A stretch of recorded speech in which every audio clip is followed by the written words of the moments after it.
بسم اللہ الرحمن الرحیم۔ عقیدہ ختم نبوت میں آج ہم 18 نمبر درس پڑھائیں گے۔ سبق کا نام ہے امام مہدی کا تعارف۔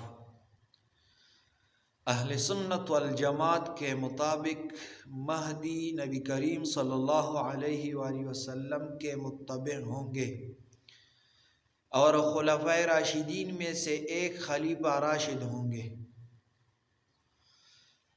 آپ نہ ہی نبوت کے مدعی ہوں گے اور نہ ہی انبیاء کی طرح معصوم۔ احادیث میں ان کے اوصاف بیان ہوئے ہیں۔ نیز ہماری معلومات کے مطابق کسی صحیح حدیث میں آپ کے لیے امام مہدی کے الفاظ نہیں ملتے، بلکہ صرف المہدی کہا گیا ہے۔ انہیں امام مہدی صرف اس وجہ سے کہا جاتا ہے کہ وہ اپنے وقت کے مسلمانوں کے امام بمانے پیشوا، امیر اور حاکم ہوں گے۔ نیز کسی حدیث میں یہ نہیں ملتا کہ وہ شخصیت لوگوں کو اپنی مہدیت پر ایمان لانے کی دعوت دے گی، اور نہیں کہیں یہ آیا ہے کہ لوگوں کے لیے کسی خاص معین شخص کی مہدیت پر ایمان لانا واجب ہے، جیسے انبیاء کی نبوت پہ ایمان لانا لازم ہے۔ اس کی مثال ایسے ہے جیسے حدیث شریف میں ہے کہ اللہ تعالیٰ ہر سوال کے سر پر ہر 100 سال کے سر پر ایسے لوگ ظاہر فرماتے ہیں جو تجدید دین کا فریضہ انجام دیتے ہیں، یعنی دین میں جو خلط باتیں داخل ہو گئی ہو انہیں دین سے الگ کرتے رہیں گے، جنہیں عام اصطلاح میں مجددین کہا جاتا ہے۔ لیکن ہمارے علم کے مطابق کسی محدث یا عالم نے یہ نہیں کیا کہ ہر زمانے میں کسی خاص فرد یا افراد کی مجددیت پر ایمان لانا ضروری ہے، بلکہ یہ ہستیاں اپنا کام کرتی ہے اور چلی جاتی ہے۔ لوگوں سے یہ نہیں کہتے کہ ہماری مجددیت پہ ایمان لاؤ۔ ان روایات کے مطابق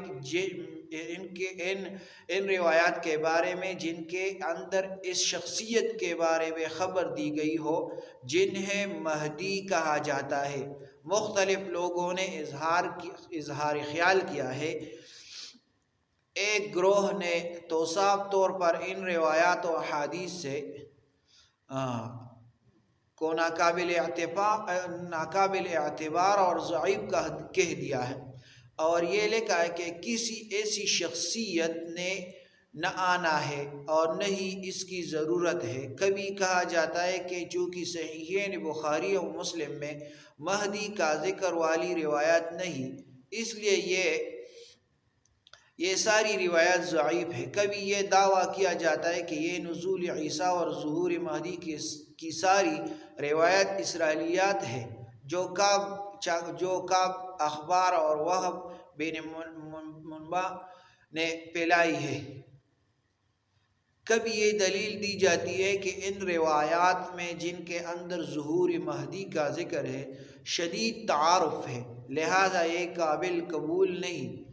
اس کے مقابلے ایک دوسری جماعت ایسی ہے جس نے ظہور مہدی کو ثابت کرنے کے لیے ضعیف اور موضوع روایات کو بھی عوام الناس میں بیان کرنا شروع کر دیا، جس سے یہ غلط فہمی پیدا ہوئی کہ اس بارے میں صحیح حدیث شاید موجود ہی نہیں۔ یہ دونوں گروہ غلطی پہ ہے۔ نہ تو ظہور مہدی صرف افسانہ ہے اور نہ ہی وہ تمام احادیث ضعیف ہیں جن کے اندر نبی کریم صلی اللہ علیہ وسلم نے قرب قیامت کی ظہور کی خبر دی ہے، بلکہ اس بارے میں حدیث کی ایک کثیر تعداد صحیح و حسن درجے کی بھی ہے، جن میں سے چند احادیث ہم آگے بیان کریں گے، اور نہ ہی یہ اسرائیلیات ہیں۔ دوسری جانب یہ بھی حقیقت ہے کہ صحیح روایات کے علاوہ ایک کثیر تعداد ضعیف من گھڑت اور موضوع روایات و آثار کے بھی ہیں جن سے ظہور مہدی پہ استدلال کرنے کی ہمیں کوئی ضرورت نہیں، کیونکہ صحیح و حسن حدیث کی ایک کثیر تعداد کا ہونا یہ ثابت کرنے کے لیے کافی ہے۔ امام مہدی کے بارے میں امت مسلمہ کے عقیدے کا خلاصہ یہ ہے کہ قرب قیامت سیدنا عیسیٰ علیہ السلام کے نزول سے کچھ سال پہلے امام مہدی پیدا ہوں گے اور وہ مدینہ سے مکہ کی طرف تشریف لے کر جائیں گے۔ وہ بیت اللہ کا طواف کر رہے ہوں گے کہ وقت کے علماء کو پہچان لیں گے، اور جب ان کا طواف مکمل ہوگا تو سب سے پہلے کچھ علماء ان کے ہاتھ پر بیعت کریں گے۔ اس کے بعد عمومی بیعت ہوگی۔ بیعت اس بات پر ہوگی کہ اسلام کی بول بالے کے لیے ہم کوشش کریں گے، چاہے اس کام میں ہماری جان کیوں نہ چلی جائے۔ اس کے بعد امام مہدی کی سربراہی میں نفاذ اسلام کی کوشش کا آغاز ہوگا اور مسلمانوں کا کفار کے ساتھ جہاد شروع ہو جائے گا۔ اس کے کچھ عرصے بعد سیدنا عیسیٰ علیہ السلام کا آسمان سے نزول ہو جائے گا۔ سیدنا عیسیٰ علیہ السلام کا جس وقت نزول ہوگا اس وقت نماز کے لیے مسلمان صف سیدھی کر رہے ہوں گے۔ سیدنا عیسیٰ علیہ السلام کو دیکھ کر مسلمان کہیں گے کہ اے اللہ کے نبی عیسیٰ علیہ السلام، آپ نماز کی امامت کروائے۔ تو سیدنا عیسیٰ علیہ السلام جواب دیں گے کہ یہ اعزاز اللہ تعالیٰ نے اس امت کو دیا ہے، چنانچہ امام مہدی اس وقت نماز پڑھائیں گے۔ اس کے بعد سیدنا عیسیٰ علیہ السلام ہی نمازوں کی امامت فرمائیں گے۔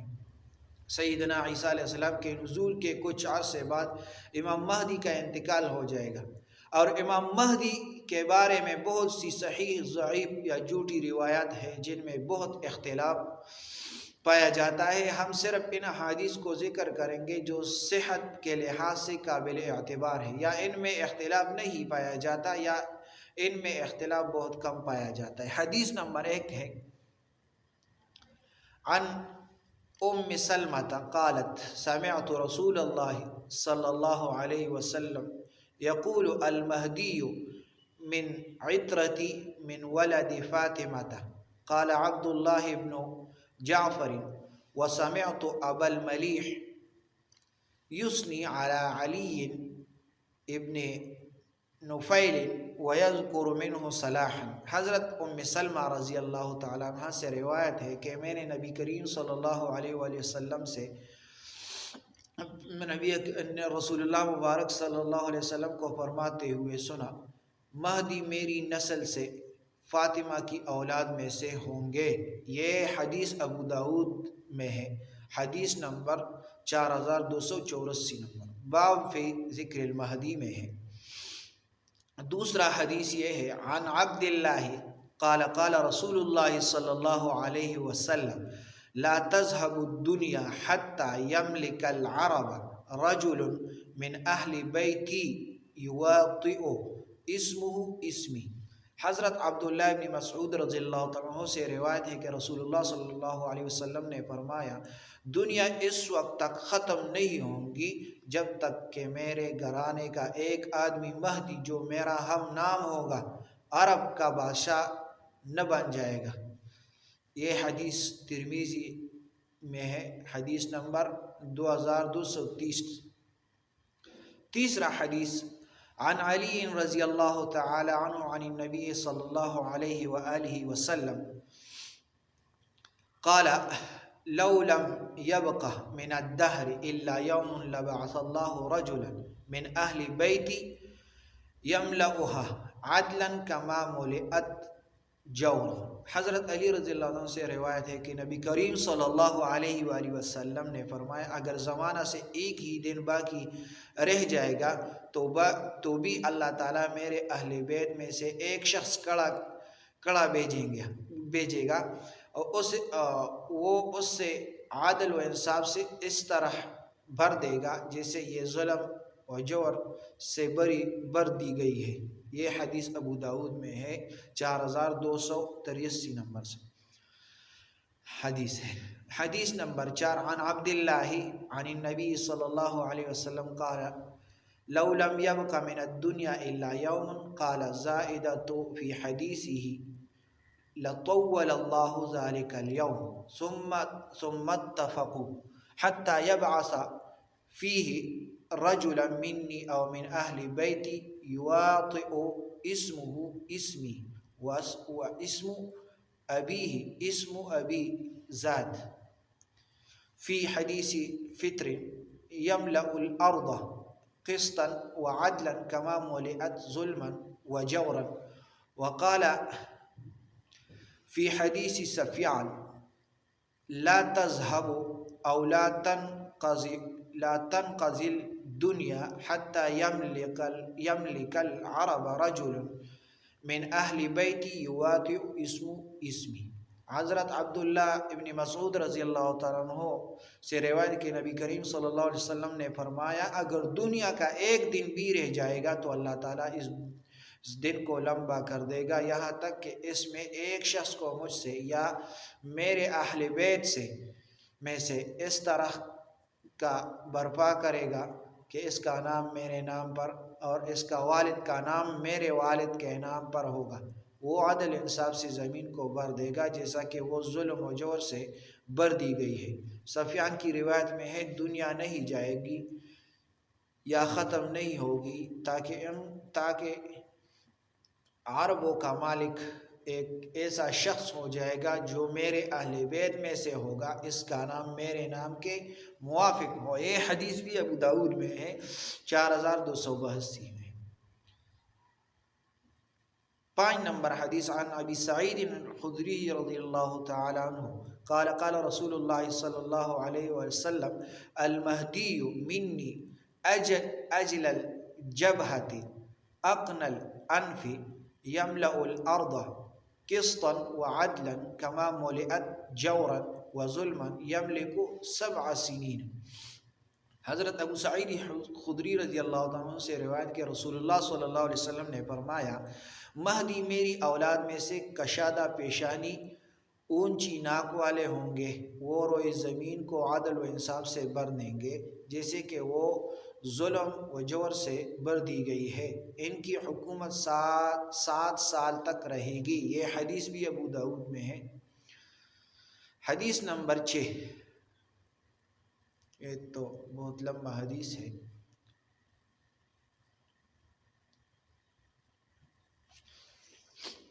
عن ام سلمة رضی اللہ تعالی عنہ قالت قال رسول اللہ صلی اللہ علیہ وسلم يبايع لرجل من أمتي بين الركن والمقام كعدة أهل بدر فيأتيه عصب العراق وأبدال الشام فيأتيهم جيش من الشام حتى إذا كانوا بالبيداء خسف بهم ثم يسير إليه رجل من قريش أخواله كلب فيهزمهم الله قال وكان يقال إن الخائب يومئذ من خاب من غنيمة كلب۔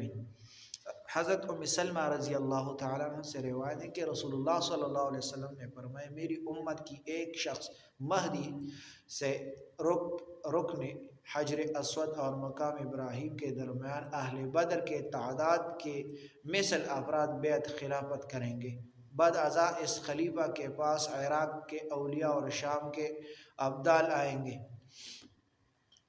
اس خلیفہ سے جنگ کے لیے ایک لشکر شام سے روانہ ہوگا، یہاں تک کہ یہ لشکر جب بیدا کے مقام پر پہنچے گا زمین کے اندر دھنسا دیا جائے گا، پھر ایک قریشی آدمی ان کی طرف آئے گا، اس کے ننیال قبیلہ کلب سے